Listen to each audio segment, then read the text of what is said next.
Saya persilakan Ibu Leonora dari Universitas Udayana. Baik, Bu. Silakan, Bu. Terima kasih. Saya mohon izin untuk menampilkan PowerPoint saya. Dan mohon maaf, saya tidak menampilkan video karena untuk mengefektifkan waktu.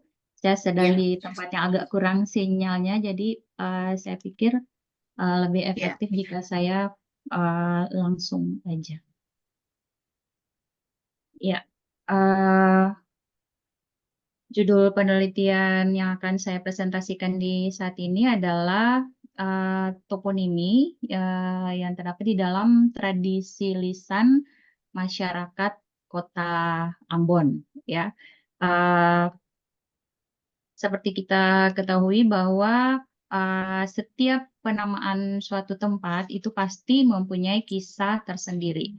Nah, saya membaca tulisan Dalbert tahun 2008 itu beliau menjelaskan bahwa uh, setiap tempat itu pasti tidak bisa terlepas dari folk etimologi.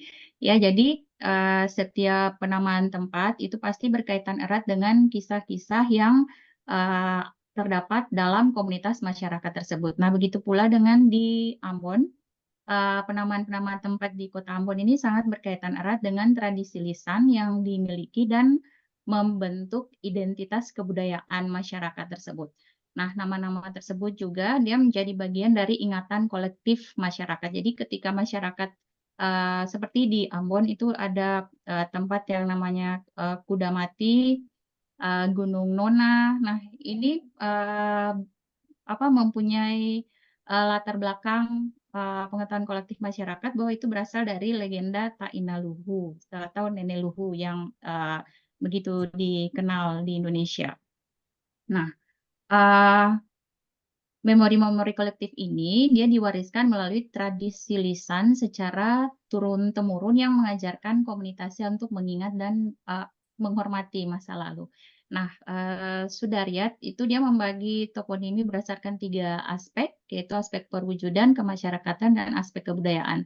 Karena di sini saya berkaitan dengan tradisi lisan, jadi saya lebih fokus kepada aspek kebudayaan yang berkaitan dengan mitologis, folklore, dan sistem kepercayaan yang dianut oleh masyarakat. Nah, tradisi tradisi lisan yang dimaksud atau yang saya temukan mengandung toponimi itu sebagian besar berasal dari cerita rakyat seperti legenda, mitos, ataupun cerita yang dituturkan turun-temurun oleh masyarakat komunitas kota di Ambon. Dan sebagian besar juga merupakan kisah sejarah pembentukan negeri atau bagaimana leluhur mereka berproses untuk mencari tempat tinggal yang baru. Nah, ini menjadi suatu alasan bagi saya untuk melakukan penelitian ini, bagaimana pola toponimi yang terdapat dalam Kota Ambon berdasarkan aspek budaya yang dimiliki oleh mereka. Ini metode yang saya gunakan, pendekatan Bu saya gunakan itu. Leonora, sebelum lanjut, boleh di Zoom, Bu, ininya, Oh, ya. tampilannya, PPT-nya. Ya, Ya. Eh, silakan. Pendekatan saya kualitatif deskriptif, kemudian pengumpulan data itu metode observasi partisipatoris, dan wawancara semi terstruktur, dan didukung juga dengan studi kepustakaan ya. Jadi saya mencari dokumen-dokumen yang mengisahkan tentang hal-hal yang berkaitan dengan tradisi lisan dan juga penamaan tempat di Kota Ambon. Eh, Analisis data, dua, metode padan referensial dan metode padan translasional.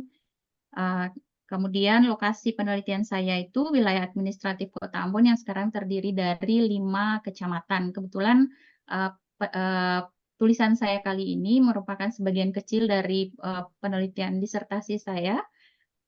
Dan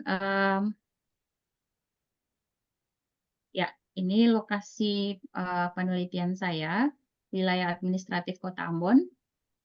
uh, 5 kecamatannya itu Nusa Newe, Sirimau, Letimur Selatan, Teluk Ambon dan Teluk Ambon Baguala. Nah, ini saya tampilkan dari sisi linguistiknya ya. Sebenarnya ini masih bisa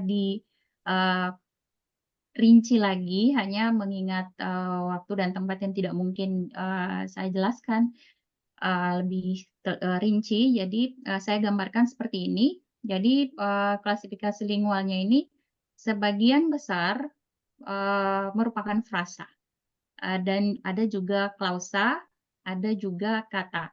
Nah, data-data yang saya angkat ini, saya lebih cenderung kepada aspek sosial budaya ya, atau aspek kebudayaan.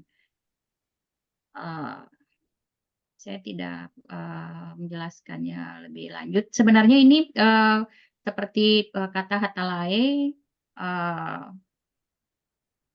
apa leahari itu sebenarnya berasal dari dua kata yang karena sudah arkais ya, jadi dianggap satu kata saja. Nah,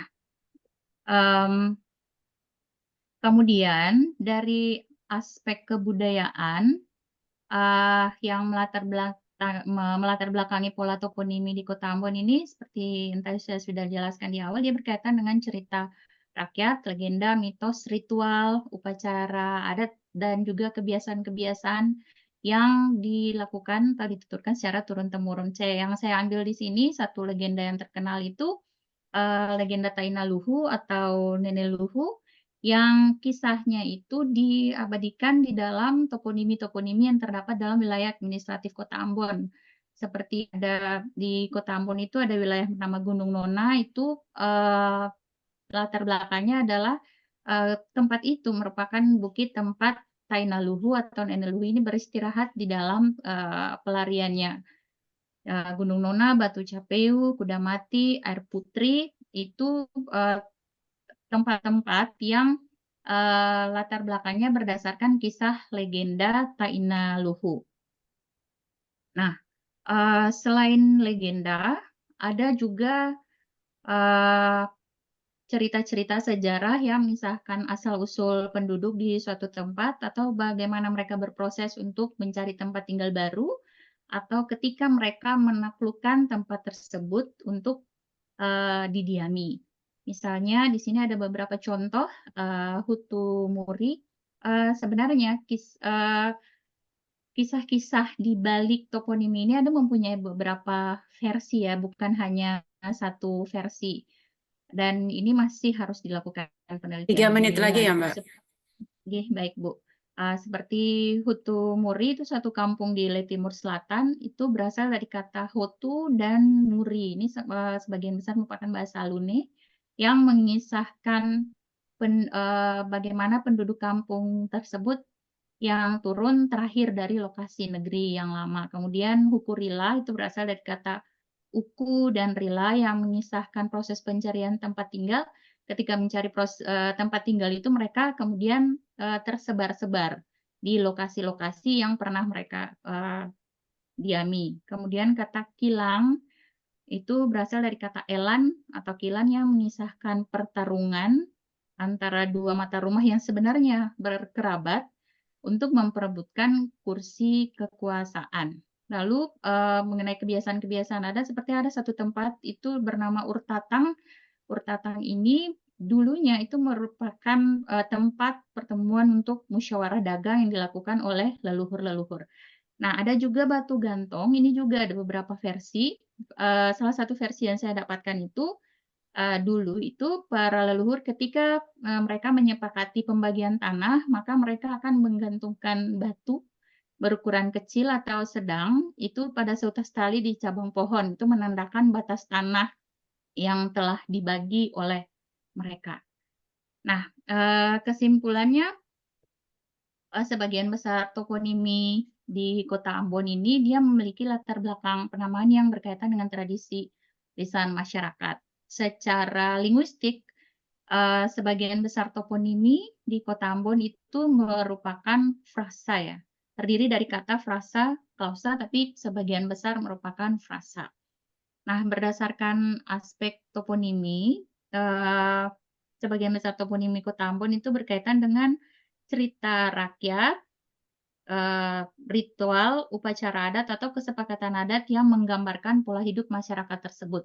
Nah, toponimi dan tradisi lisan ini saling mendukung dalam memelihara dan melestarikan sejarah budaya, pengetahuan lokal, dan juga identitas dan memori kolektif suatu masyarakat. Dan melalui nama-nama tempat tersebut dan tradisi lisan tersebut, generasi muda dapat belajar tentang warisan budaya mereka dan menjaga keberlanjutan tradisi tersebut.